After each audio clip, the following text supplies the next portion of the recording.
ఓం నమ శివాయ శ్రీమాత్రే నమః. మిత్రులకి శ్రేభిలాషులకి అలాగే నన్ను ఇంతగా ఆదరిస్తున్న యూట్యూబ్ ప్రేక్షకులందరికీ కూడా పేరు పేరు ధన్యవాదాలు. మిత్రులరా, మీ అందరికీ పరాదేవత ఎల్లవెల్లలా మీతో ఉండి మీ మనోవాంఛ నెరవేర్చాలని మనస్ఫూర్తిగా కోరుకుంటున్నాను. ఈరోజు మనం మంగళవారం ఉదయం నిద్ర లేవగానే ఈ మంత్రాన్ని మనసులో తలుచుకుంటే మీ సమస్యలు తొలగిపోయే మార్గాలు తెలుస్తాయి. అలాగే నిత్య జీవితంలో మీరు ఎదుర్కొంటున్న ఇబ్బందుల నుండి బయటపడడానికి మార్గాలు తెలుస్తాయి. అలాగే ఎన్నో రోజుల నుండి ఆగిపోయిన పనులు పూర్తవుతాయి. అలాగే మీరు చేస్తున్న పని పైన మీరు శ్రద్ధ పెట్టలేకపోతూ ఉన్నా, అంటే ఆఫీస్ పని కావచ్చు, ఇంటి పని కావచ్చు, బిజినెస్ డీల్స్ కావచ్చు, ఇలాంటి సంబంధించిన ఏ విషయమైనా సరే ఈ ఉపాయం చేస్తే మీ ప్రతి పని కూడా టయానికి పూర్తి చేయగలిగే సామర్థ్యం మీకు వస్తుంది. చాలా తేలికైంది. మీరు చేస్తున్న పనుల్లో సఫలత వస్తుంది.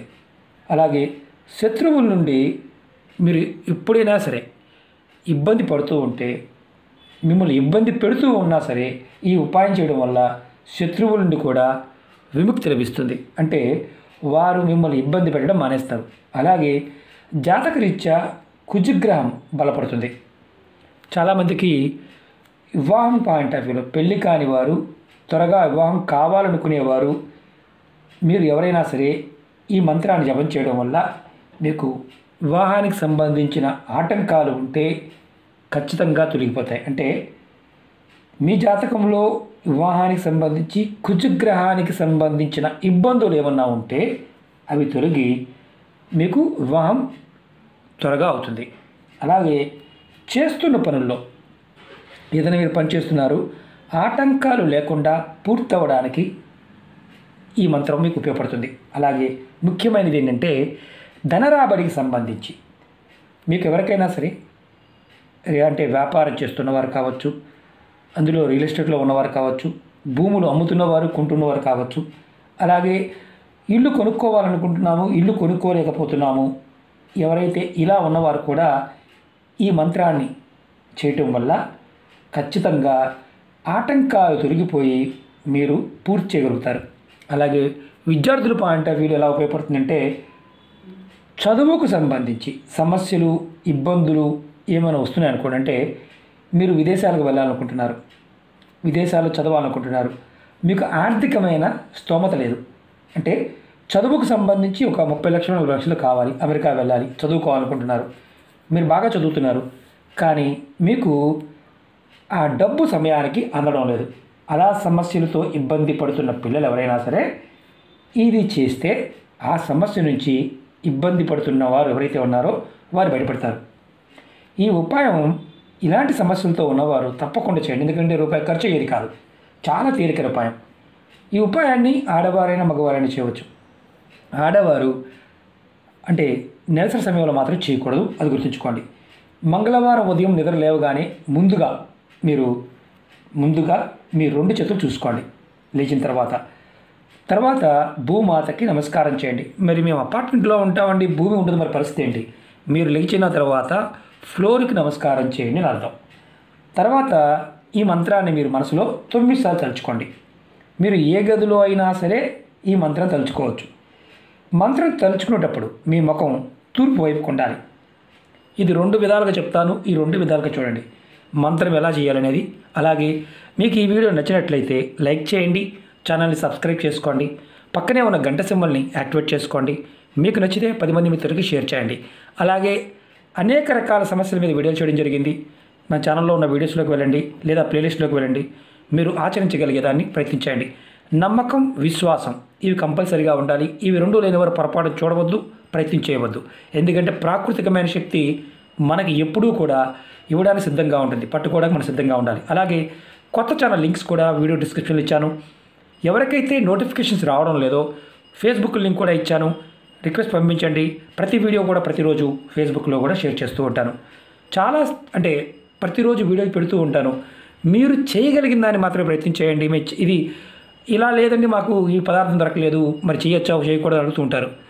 చెప్పిన పదార్థం అందుబాటులో లేకపోతే ఉపాయం చేయమాకండి. తాంత్రిక ఉపాయాలు కానీ, జ్యోతిష్ ఉపాయాలు కానీ కొన్నిటికి మాత్రమే ఇది కాకపోతే అది చేయవచ్చు. కానీ తాంత్రిక ఉపాయాల్లో సమయము, పదార్థము చాలా ఇంపార్టెంట్. మంత్రం వచ్చేసి చెప్తాను, మీరు వీడియో డిస్క్రిప్షన్లో కూడా పెడతాను, నేను రాసి చూపిస్తాను. ఓం రామ దూతాయ నమః. ఓం రామదూతాయ నమః. ఈ మంత్రాన్ని మీరు 9 సార్లు అనుకోవాలి. 9 సార్లు. అంతేగాని ఎక్కువ అనుకోవాల్సిన అవసరం లేదు. ఇది మంగళవారం నాడు ఉదయం చేయాల్సిన మంత్రం. ప్రతిరోజు చేయాల్సిన అవసరం లేదు. మంగళవారం నాడు ఉదయం 9 సార్లు అనుకోవాలి. ఇప్పుడు రెండో విధానం చెప్తాను. మీరు ఉదయం నిద్రలేవగానే తలుచుకోవడం మర్చిపోతే, మరొకసారి చెప్తున్నాను, మీరు ఉదయం నిద్రలేచిన తర్వాత తలుచుకోవడం మర్చిపోతే మీరు స్నానం చేస్తున్నప్పుడు మీ కుడి చేతిలోకి నీళ్ళు తీసుకోండి. ఇలా తీసుకొని కొద్దిగా నీళ్ళు తీసుకోండి. ఈ మంత్రాన్ని మనసులో 9 సార్లు అనుకోండి. మనసులో తలుచుకోండి. తలుచుకున్న తర్వాత ఈ నీళ్ళని మీరు తాగండి. తర్వాత స్నానం చేయడానికి వెళ్ళండి. అంటే తర్వాత స్నానం చేయండి. ఈ ఉపాయాన్ని ప్రతి మంగళవారం చేయండి. ప్రతి మంగళవారం నెలసరి ఉంటే ఆపేయండి. చాలా అద్భుతమైన ఫలితం మీకు వితిన్ డేస్లో చూస్తారు. అంటే ఈ ఉపాయం చేసిన రెండో రోజున కూడా ఫలితం కనిపిస్తుంది. ప్రయత్నపూర్వకంగా చేయండి, నమ్మకంతో చేయండి. ఖచ్చితంగా అమ్మవారి యొక్క అనుగ్రహంతో ఖచ్చితమైన ఫలితం వస్తుంది. ఈ మంత్రాన్ని నేను వీడియో డిస్క్రిప్షన్లో కూడా పెడతాను. ఈ 2 విధానాల్లో మీరు ఏదైనా చేయవచ్చు, ఇబ్బంది ఏమీ లేదు. కాబట్టి ప్రయత్నపూర్వకంగా చేయండి. అలాగే మీకు నా విన్నపం ఏంటంటే, ఏది చేస్తున్నా ఉపాయం, సమయము, పదార్థము ఇది గుర్తుంచుకోండి. 10 సార్లు చేయాలి అంటే 10 సార్లు చేయండి. ఒకవేళ మధ్యలో చేయలేకపోయాము అంటే తర్వాత మళ్ళీ ప్రయత్నించేయండి. అంటే కంటిన్యూ చేయండి. దానివల్ల ఫలితం వస్తుంది. సగం చేసి ఫలితం రాలేదు అనుకుంటే పొరపాటు. కొంతమందికి పూర్వకర్మ శాపాల వల్ల అసలు ఎన్ని చేసిన ఫలితాలు రావు. అలాంటి వారు ఖచ్చితంగా నామాన్ని పట్టుకోవాలి. నామమే కలికాలంలో గమ్యాన్ని చేర్చుతుంది. ప్రయత్నపూర్వకంగా చేసి ఫలితాన్ని పొందండి. అలాగే కొంతమంది మిత్రులు, గురువుగారు నేను ఇది చేస్తూ వేరే ఉపాయం చేయవచ్చు అని అడుగుతున్నారు. ఏ ఉపాయంలో అయినా సరే, మళ్ళీ పదే చెప్తున్నాను, ఏ ఉపాయంలో అయినా సరే ఈ ఉపాయం చేస్తూ వేరే ఉపాయం చెయ్యవద్దు అంటే చేయవద్దు. అలా చెప్పలేదు అంటే మీరు నిర్భయంగా ఉపాయాలు చేసుకోవచ్చు, ఎన్నైనా చేయవచ్చు. ఆ రోజున ఎన్ని చేయగలిగితే అని చేయాలి. స్నానం చేసిన తర్వాత ఉపాయాలు చేయమంటున్నారు గురువుగారు. స్నానం చేసిన తర్వాత అంటే మేము ఉదయం చేసిన సాయంత్రం చేయవచ్చు అని అడిగేవారు కొంతమంది ఉన్నారు. ఎప్పుడు ఉపాయం చేస్తే అప్పుడు స్నానం చేసిన తర్వాత మాత్రమే చేయమంటే స్నానం చేసిన తర్వాత చేయాలి. ఇప్పుడు ఈ ఉపాయం ఉంది, ఇది స్నానం చేయకుండా చేయవచ్చు, స్నానం చేసిన తర్వాత కూడా చేయవచ్చు. కాబట్టి ఇలాంటివి మీరు గుర్తుంచుకోండి. అర్థం కాలేదనుకోండి, 1-2 సార్లు చూడండి, అర్థమవుతుంది. అప్పటికి అర్థం కాకపోతే ప్రయత్నం చేయవద్దు. మీరు చేయగలిగేదాన్ని మాత్రమే చేయండి. ఓకే మిత్రులారా, ఓం నమః శివాయ, శ్రీమాత్రే నమః.